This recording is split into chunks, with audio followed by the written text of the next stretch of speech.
Question. Hello Kim. I was wondering if you could make a video on angels. They are quite important in Western religion and various New Age teachings. There are even certain masters who are called archangels, such as Michael, implying that they are regular angels in the spiritual realm. Maitreyas' book also says angels earn their own version of the Ascension. What are these beings? Well, it's a very difficult topic to talk about because angels is one of these words that have been used in many different religious and spiritual teachings, and they've been used in various ways. So it's, in a sense you could say, you want me to talk about angels, what do you mean with angels? Define angels. And different spiritual movements or teachings and religious teachings will have different definitions of it. It's the same as I've said before, the word soul is almost meaningless because there's so many different ways of defining it. And many times you will see people start talking about this, like you find many New Age teachings, spiritual teachings, that talk about angels without defining it. So what are they talking about? Two different teachings can be talking about two different kinds of beings. They just use the same word. So what I would do is I would refer to what I've talked about in several videos, that the material universe has four levels. There's the identity realm, the mental, the emotional, and the physical. I explain this more in my video about how the world was created. And of course beyond that is the spiritual realm.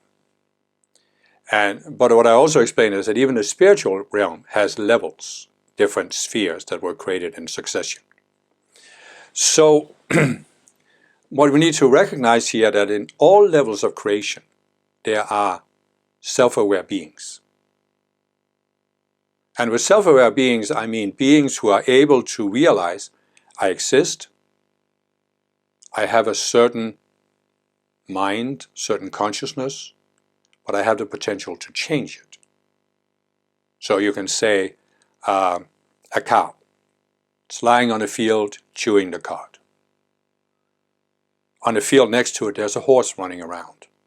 And the cow looks at the horse and says, gee, I'd sure like to know how it is like to be a horse and run around like that. But see, the cow doesn't have the ability to do that because it doesn't have self-awareness. So what I'm talking about here is self-aware beings that, and self-awareness comes from the fact that our world, as I explained again in how the world was created by one being, our creator, and that being created everything out of its own consciousness, out of its own being. There was nothing else to start with.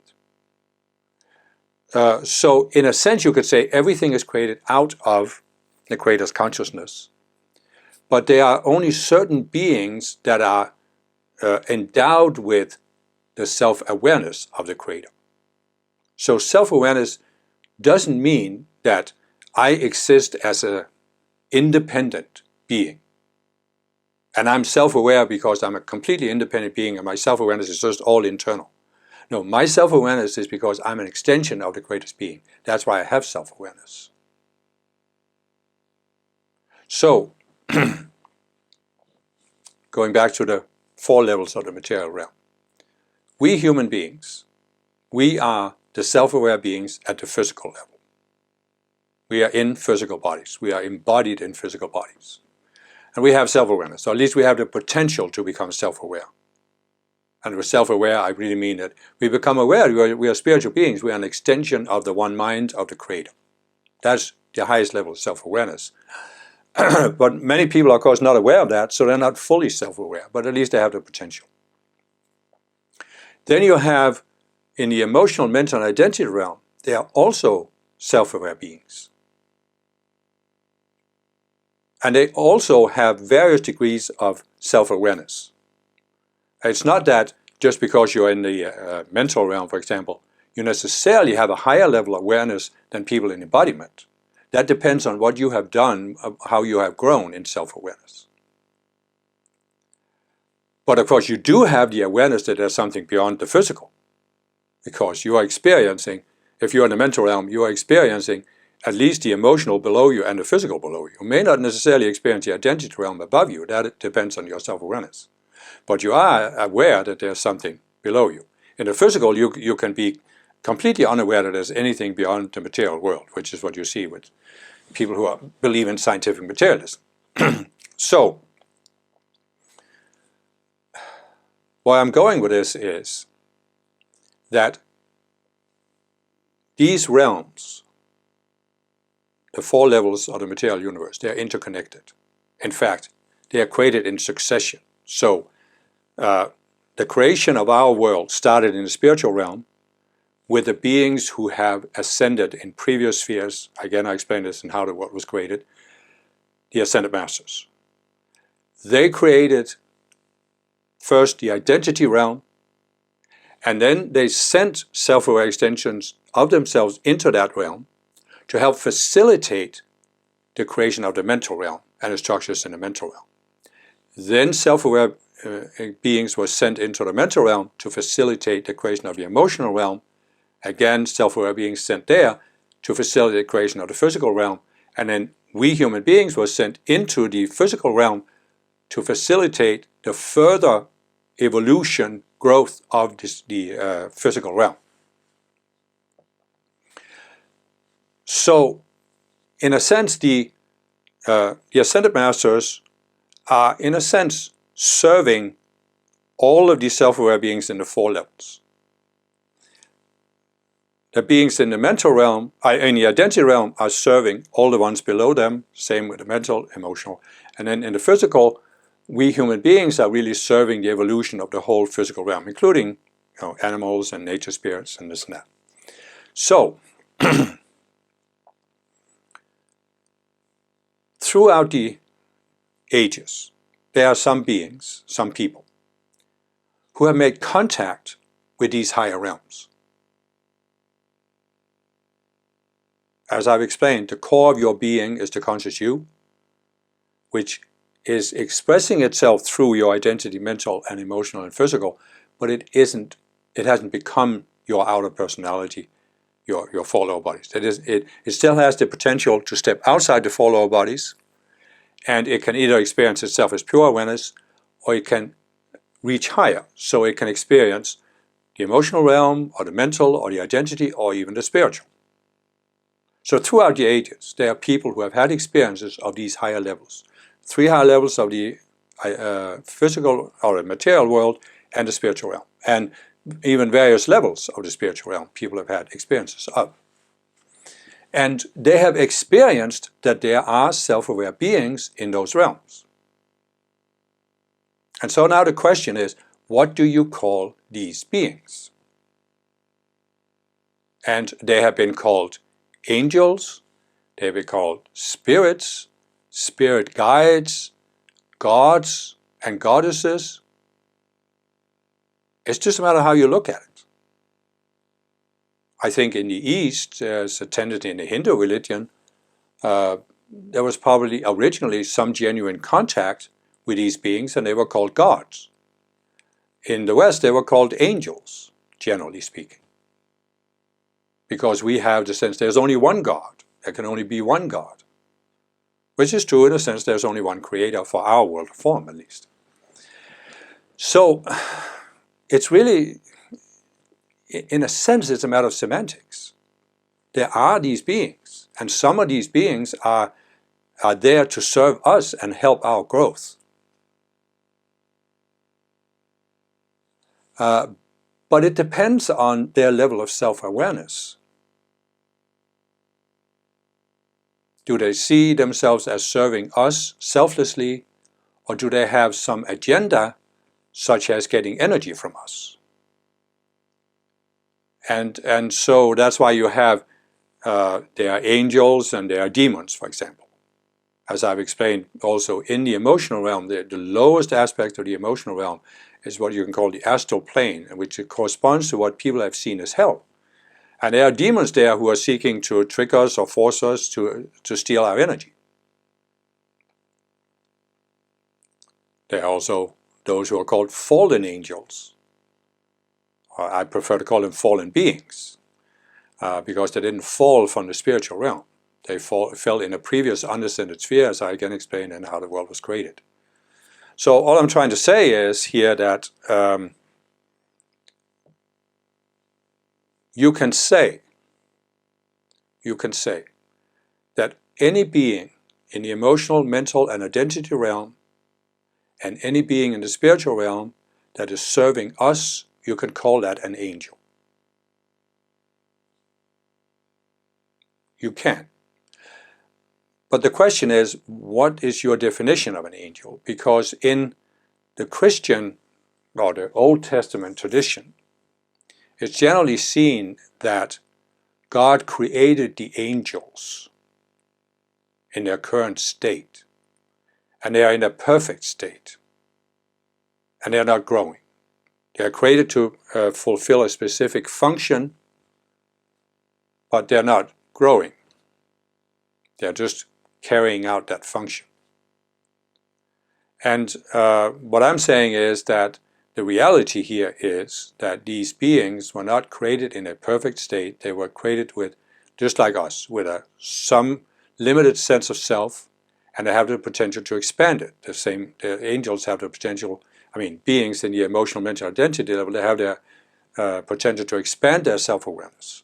And the whole thing revolves around the fact that these 4 levels of the material world, we are in an unascended sphere. That means that none of the beings in these 4 levels, whether you call them angels or not, are ascended. They're not permanent beings. They haven't qualified for their ascension. And which I explain is, you overcome the desire to be a separate, self-centered being. You are rising to the level where you're working to raise the whole, because you see that everything is a connected whole. And that's how you become a permanent being and rise to the spiritual realm. So you could also say that only those beings who have risen to the ascended realm are really angels in the highest sense of the word. And the Ascended Masters do talk about there are angels, there are angelic bands. There are different angelic bands that have different functions. For example, in a few videos I've talked about there are 7 spiritual types of energies that are generally called the 7 spiritual rays. And for each of these rays there's a band of angels whose job is really to facilitate that the energies of that ray, that spiritual ray, is lowered in vibration in order to uphold the material world, the unascended sphere, in order to help us grow. So this is the way I look at this with my current understanding. I'm not saying I have the final understanding of this, but the way I look at it with my current understanding is that the angels are primarily focused on the energetic aspects of the world. So they're constantly engaged in this process of lowering the vibration of spiritual energy to the level of the spiritual realm. And they do this with the 7 spiritual rays, because they are making up the material world. And they also have specific functions, like the first ray is a very blue flame energy that is good for protecting your energy field. So that's why we have these decrees to Archangel Michael for protection of your energy field. Then you have another group of beings in the spiritual realm that are called the Elohim, and they were the ones who actually manifested the physical forms we see in the material world. As I said, they started with a matrix they formulated in the spiritual realm, then it was lowered into the identity realm, then the emotional, and the mental, the emotional, and the physical. So the way these work together is, you have the archangels who are working with the Elohim, but the archangels are, let's say, they are lowering energy into the identity realm. Then the Elohim are with their minds imposing thought matrices, mental images upon that energy, so it takes on a certain form, a certain structure. And then that goes down to the mental. First the energies are lowered, then the structures, and so forth. And then you have a third group of beings in the ascended realm, which are called, in a narrow way, could be called ascended masters, because many of them have ascended from our unascended sphere. Not all of them, because some ascended in the previous sphere. See, that's why it gets confusing. So In a sense, you could say that a narrow definition of an ascended master when it relates to Earth is someone who ascended from Earth and is now working with Earth because it has the experience of what it was like, how difficult it was to ascend from Earth, and therefore is uniquely suited for helping us who have not yet ascended, ascend. But you could also use a more broad definition and say that all beings in the spiritual realm are ascended masters because they have a certain self-awareness that they are beyond selfishness. And so what the Ascended Masters have explained is that even some of the angels, they started out as unascended beings, not necessarily in our sphere, and they worked their way up. Because again, you don't actually, let's put it this way, you can't, no, let's step back even further. Yeah, everything in our world revolves around free will, the growth in consciousness. We are meant to grow in awareness, we only grow by making choices. So you cannot be created permanently in the ascended state. And that's where even some previous Ascended Master teachings, they had this idea that, for example, Archangel Michael started out as a very low being and worked his way up, but they still had the idea that angels or many beings in the ascended realm were created in a perfect state. But the reality is you can't be created in an ascended state. You have to be created in an unascended state, and you exercise your free will until you come to the point where you can consciously choose to leave behind separation, duality, selfishness, self-centeredness. You unite with the one mind, the Christ mind, and you are now working for the all. Like Jesus said, he who would be greatest among you, let him be the servant of all. So that's how you qualify to be an ascended being. And that's why you can say that the Elohim, the archangels that we know about from our level, they also were at one point started out as unascended beings, and through their free will choosing, they ascended to that level. And that's why you can say the Elohim, the archangels, is just a function they have chosen to take on. And they can choose at some point to move on and do something different. So that's why I'm saying, in a sense, in a broader sense, you can say all beings in the spiritual realm are ascended masters because they ascended by mastering their own minds and their free will, their sense of self. In a more narrow sense, there are ascended beings who have specific functions. Some are the Elohim that are creators of form, some are the archangels, the facilitators of energy, and then some are the ascended masters that are serving as our guides. Now there are many layers of ascended masters, many different functions, of course. And there are also many layers of angels at a higher function. So again, it's a tricky topic because you can define it in different ways. And really what you have to do is you have to be careful you don't become attached to a specific outer definition expressed in words. Because what you want to do as a spiritual being is you want to have an experience of these beings. So I have met people on a spiritual path who feel very familiar with angels. There are even some people who believe that they are embodied angels and they came out of a certain angelic band. So if that's the case for you, what you want to do is forget about the outer definition expressed in words, right? If you disagree with what I'm saying here, don't be focused on disproving or proving me wrong. If you feel an affinity with a certain type of angels, then do everything you can to have a direct experience of these beings in the ascended realm. Not in the emotional, mental, and identity realm, but the ones in the ascended realm. Do everything you can, raise your consciousness, dissolve the subconscious selves, so you can experience the angels directly. And then see what that gets you. If you feel more attuned to the Ascended Masters, do everything you can to have a direct experience of the Ascended Masters. In a sense, all of the teachings I'm giving here on YouTube and everything in my books are designed to help you attune to beings in the spiritual realm that you have an affinity with. So forget about the outer definitions here. The real important thing is your attunement, so you have a direct experience of these beings that goes way beyond anything that can be said in words. So basically what I would say here is it's always a matter of reaching for the direct experience. That's what I've always been guided by. And if you feel an affinity with angels, then seek to have that direct experience and see where that goes. It's not my intention here to say that you can only look at angels the way I'm describing it.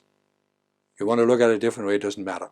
But what I'm saying is, don't focus on the outer expression and the definitions. Seek to go beyond that to have the direct experience.